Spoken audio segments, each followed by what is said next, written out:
Ever feel like just going Office Space on the copy machine? Uh-huh. Yeah, we've all been there. It's like, why is it so much of work about navigating the politics, not the actual work? Totally. And this listener question really nails it.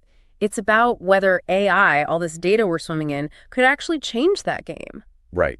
Like, imagine if all those frustratingly opaque decisions who got promoted, why a project got the axe. Imagine if those were actually, I don't know, clear. Transparency. That's the key word here.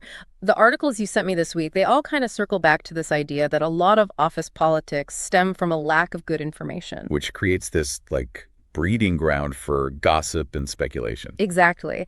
And that's when decisions start feeling more personal, more arbitrary. People stop trusting the process, and you end up with, well, people wanting to go office space on something. So let's dive into this. How does data, especially with an AI assist, how does that actually shift the dynamic? It's kind of like, imagine instead of that boss who promotes their golf buddy, you have an algorithm analyzing, I don't know, actual performance data, project success rates, who's really contributing. No more gut feeling promotions. Right. It's taking those subjective, often biased elements out of the equation. And that's got to be good for morale too, right?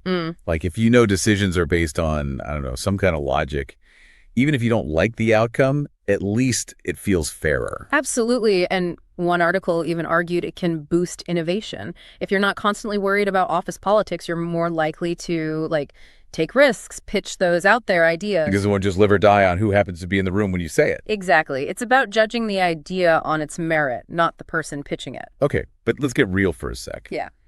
Isn't there a danger of going too far with this? Like becoming so reliant on data that we forget, the human side of things? Oh, 100%. And several of these sources mention that. It's not about replacing human judgment entirely. It's about enhancing it with information. So still needing those skills like empathy, the ability to read a room, even if you've got a fancy algorithm telling you what the optimal decision is. Totally. This is where that idea of data literacy comes in. It's not enough to just have the data. Everyone needs to understand what it means, how to use it ethically. And what it can't tell you, like numbers might show one department's crushing it, but maybe there's a whole backstory, their resource allocation, whatever, that the data alone doesn't capture. Exactly. And that's where, that good old-fashioned human conversation still matters. So it's almost like Yeah. AI and data aren't going to magically eliminate office politics, but they can maybe force them out into the open. That's a really interesting way to put it. It creates a more transparent battleground, maybe, and hopefully one where the best ideas, not just the best political players, actually win out. Right. And maybe then we spend less time worrying about who's up, who's down, and more time actually, doing the work. And maybe even, dare I say, enjoying it a bit more. Imagine that.